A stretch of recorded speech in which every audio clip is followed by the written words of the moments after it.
Bon, les vlogs tranquilles, c'est fini. Place au review manga. Alors, les reviews manga, au final, ça sera un petit peu pareil que les vlogs tranquilles, c'est juste le nom du concept qui change. Parce que c'est vrai qu'au final, vlog tranquille, mais c'est vrai que je parle plus particulièrement de manga, donc je ferai review manga et il y aura un autre concept qui s'appellera review comics ou review jeux vidéo. Voilà. C'est juste le nom du concept qui change et puis c'est la fin des lunettes sur la chaîne. Voilà. Maintenant, voilà comment se passera la chaîne. Et aujourd'hui, on parle donc de Tug. Donc Tug est un manga de Seru Watari qui est donc sorti en 1994 et qui a fini en 2017. Alors c'est un manga de type arts martiaux seinen. Et donc, le manga nous raconte l'histoire de Kiichi Miwasaba, qui est donc un membre du clan d'art martial un peu ancestral, un peu la Hokuto Shinken dans Hokuto no Ken, qui est le Nadashin Kagiryu. Voilà, une technique d'art martial de vie et de mort. Voilà.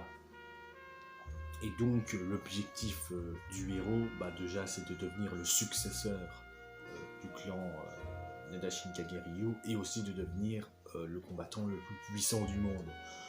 Et voilà, et alors Tug, j'ai envie de vous dire que c'est un très très bon manga, un excellent manga, j'ai envie de vous dire. Je cherchais un manga un petit peu d'arts martiaux, je trouve, à lire quoi, parce que c'est vrai que Baki, bon, c'est assez dur à trouver en scan.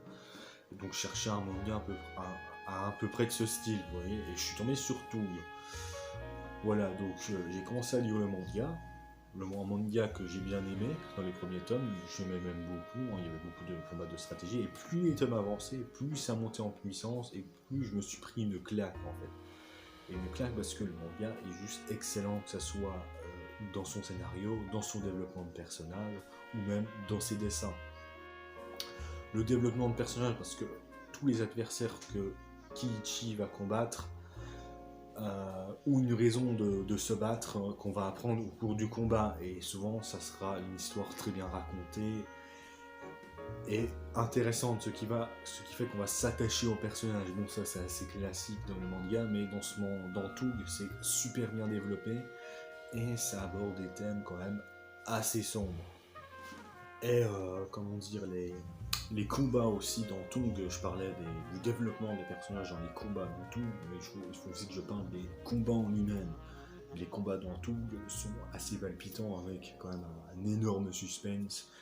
Et ça, on sait pas qui va gagner, qui va perdre. Et c'est des combats quand même assez violents parfois, qui peuvent très mal finir. D'ailleurs, j'en parlerai dans l'autre partie de la vidéo.